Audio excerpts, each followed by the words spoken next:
Well, the Mayor of New York says he finds it hard to believe that the Duke and Duchess of Sussex were involved in a 2-hour high-speed chase through the city. That's a diplomatic way of putting it. I just get, as you might have noticed, I just get the giggles when we talk about these two now.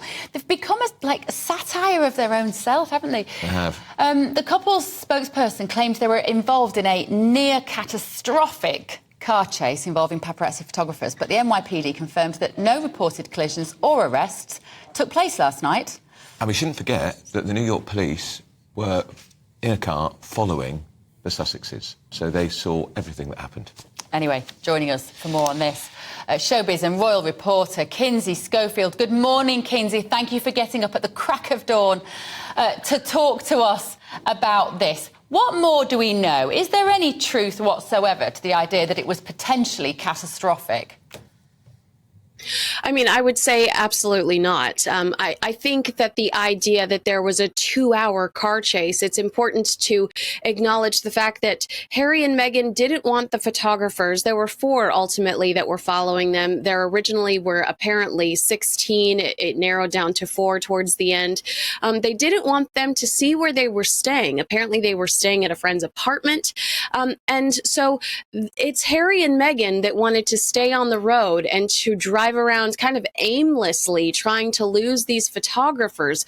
So was it really, I mean, it was technically 2 hours, but was it really this intense chase that they're talking about? It feels more like a stalking, feels more like a following. Yeah, it's yucky, absolutely. But catastrophic, really the only reports we're hearing about people driving erratically are, are Harry and Meghan's SUV driver, allegedly. And they were stayed on the road for so long, Kinsey, because, as you say, they were trying to throw the photographers off the scent because they didn't want them to know where they were staying.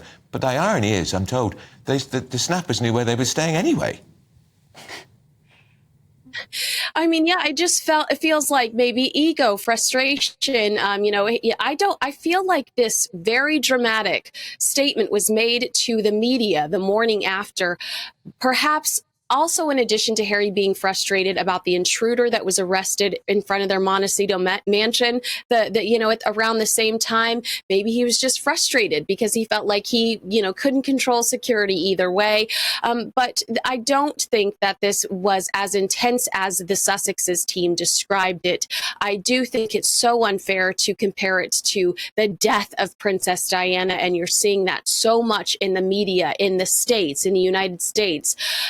And without question, I mean, it feels like the foreign media, it feels like UK, Australia, some of these other outlets that I'm talking to are much more, I don't want to use the word cynical because I think you're asking the right questions, whether, when in America, they're just jumping into the Diana narrative. Oh, yeah, that's very which is presumably what Harry and Meghan knew would happen.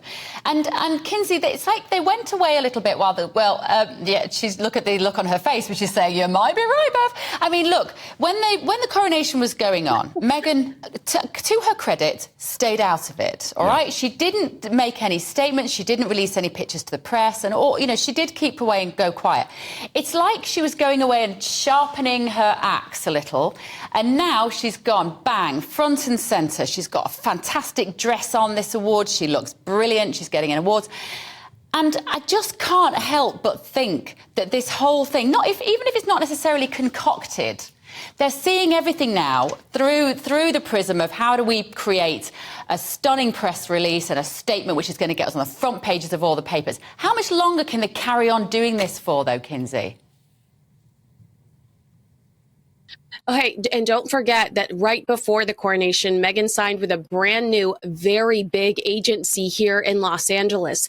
I don't know if you are a fan of the show Entourage, but the agent, the tough guy agent from Entourage, in real life, it's based on Meghan's brand new agent here in LA. And so she's got a brand new, vicious, wicked team. She is, it's like you said, she's kind of stayed in the shadows because she also was MIA during all of the Spare promotion. And I think she's ready to reinvent herself independently of Prince Harry. And, we saw a little bit of that with that Va-Va-Voom outfit the other night. She accepted this award for feminism. I do believe she's about to launch Archetype Season 2. I think that they're going to continue to be in our faces, whether or not, the paparazzi chase was intentional. It certainly helps with their victim narrative, which has been absolutely monetarily lucrative for them over the last 3 years here in the States. Absolutely. Well, yeah, fantastic. Thank you, Kinsey. Summed it up brilliantly, as always. Thanks. Kinsey Schofield there in LA.